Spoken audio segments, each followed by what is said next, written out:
Assalamualaikum warahmatullahi wabarakatuh. Sahabat masjider atau masjid lover, alhamdulillah kita berada di bulan Zulhijjah dan sebentar lagi kita akan merayakan hari raya Idul Adha.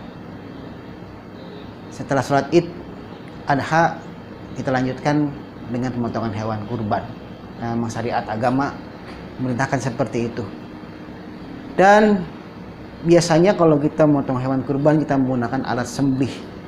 Salah satunya alat sembelih yang sampai saat ini digemari oleh para pemotong hewan kurban selain pisau kurban adalah golok. Golok adalah salah satu warisan senjata nenek moyang kita. Yang unik dari golok ini ialah tidak hanya berfungsi untuk alat bantu sehari-hari, tetapi juga mempunyai fungsi yang lain. Ini adalah golok untuk memotong tulang dan daging, untuk mencacah tulang biasanya, buat dari baja. Dan ini macam-macam golok. Kalau orang Betawi bilang golok itu terbagi menjadi dua fungsi. Ada golok gablogan dan ada golok sorenan. Sorenan itu dibagi dua. Ada sorenan simpanan, ada sorenan pinggang. Ini adalah salah satu golok gablogan yang orang Betawi bilang bendok atau golok gablogan. Biasanya golok untuk sehari-hari, penggunaannya di kebun atau untuk kegiatan sehari-hari macam-macam lah, kayak membuat pagar, memotong bambu, memotong dahan pohon dan lain-lain. Ini namanya golok gablogan. Bentuknya agak panjang dan bisa dipakai oleh orang-orang tua kita dulu untuk berkebun. Bentuknya hanya lurus, agak panjang. Ini untuk membabat pohon-pohonan biasanya. Tapi juga bisa untuk motong hewan ini kalau diasah dengan tajam. Dan ini disebut dengan golok sorenan. Kalau orang Betawi bilang sorenan simpenan. Apa tuh sorenan simpenan? Biasanya buat nyembelih. Oh ya, bentuknya agak pendek. Karena untuk ukuran leher sapi atau leher hewan kambing dan lainnya, kebo gitu kan. Ini golok sorenan simpanan. Golok ini nggak keluar setiap hari. Biasanya keluarnya hanya untuk Idul Adha, motong hewan kurban. Ini juga golok sorenan simpanan untuk motong hewan kurban. Ini warisan dari orang tua saya, nenek kakek, tapi belum kita olah, belum kita asak. Jadi bentuknya agak seperti ini. Ini golok-golok tua. Dan ini disebut dengan golok sorenan pinggang. Ini rapak rawing. Biasanya kalau sorenan pinggang itu nggak boleh keluar sembarangan, nggak boleh dipamerin di tempat umum. Ini kan golok untuk bertempur, berperang. Apa bedanya dengan golok-golok yang lain? Nah, ini bedanya. Goloknya seperti ini, olahan logam juga beda, seperti keris. Di sini juga ada lekukan untuk melukai, untuk membabat lawan. Jadi dibuat untuk berperang. Dan biasanya bahannya dari campuran berbagai macam baja, sehingga dia lebih kuat dan tahan patah. Ini sorenan pinggang kalau orang Betawi bilang. Apa sih keistimewaan daripada golok-golok ini?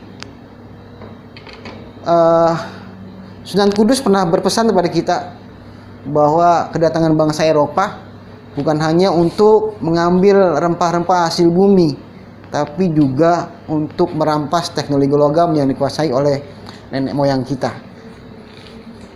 Salah satu untuk mengetes. Metode untuk mengetes golok-golok ini istimewa atau tidak. Ini golok gablogan, sorenan simpenan untuk hewan nyembelih. Ini sorenan pinggang untuk para jawara. Mari kita lihat bedanya di mana. Untuk tes yang mudahnya saja kita gunakan tasbih yang sering kita buat berzikir. Apakah mereka mempunyai perbedaan? Kita lihat sama-sama. Ini golok untuk motong daging dan tulang. Kita zikirin dulu. Bismillahirrahmanirrahim.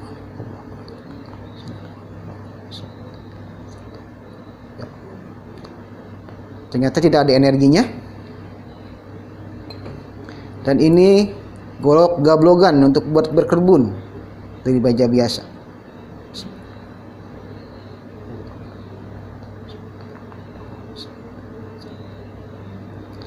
Dan sama, tidak punya energi yang lebih.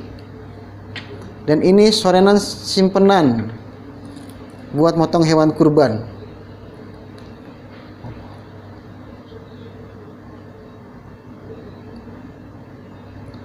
Sama, tidak punya energi.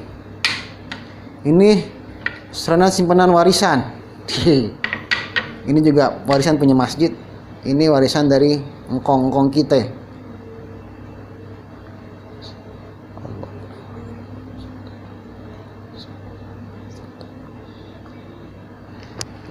Ternyata juga tidak mempunyai energi, karena memang mereka digunakan untuk kemaslahatan, kemanfaatan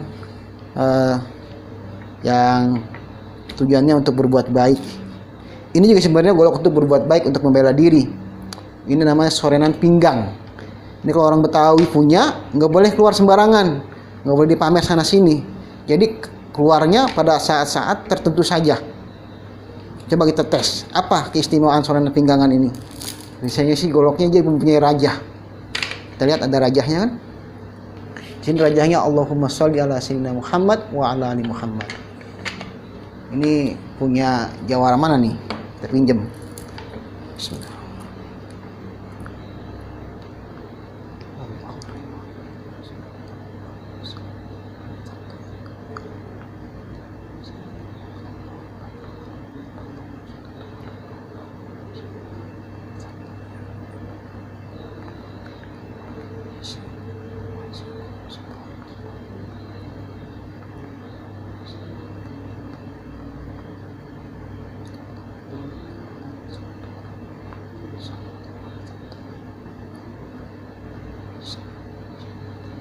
Ternyata kalau sorenan pinggangan itu dia mempunyai energi yang lebih, saudara masjid lover dan sahabat lainnya.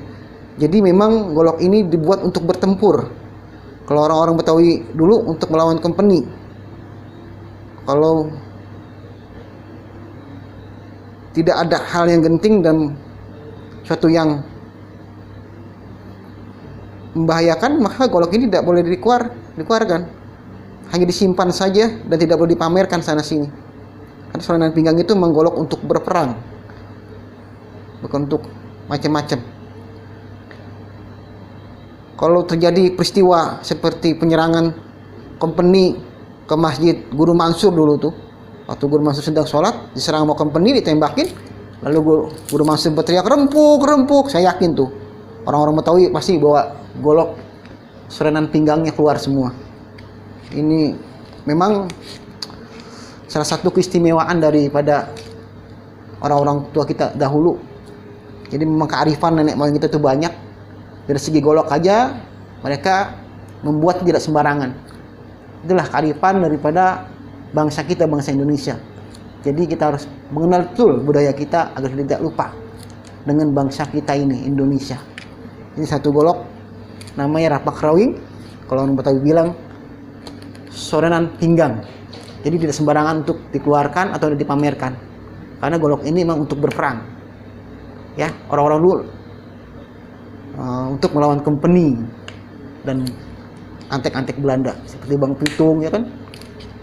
Bang Tong Gendut, Ajin Tong Gendut yang di sini mana? Condet. Pasti goloknya adalah sorenan pinggangan dan rapak rawing. Sekian dari kami, mudah-mudahan manfaat. Assalamualaikum warahmatullahi wabarakatuh.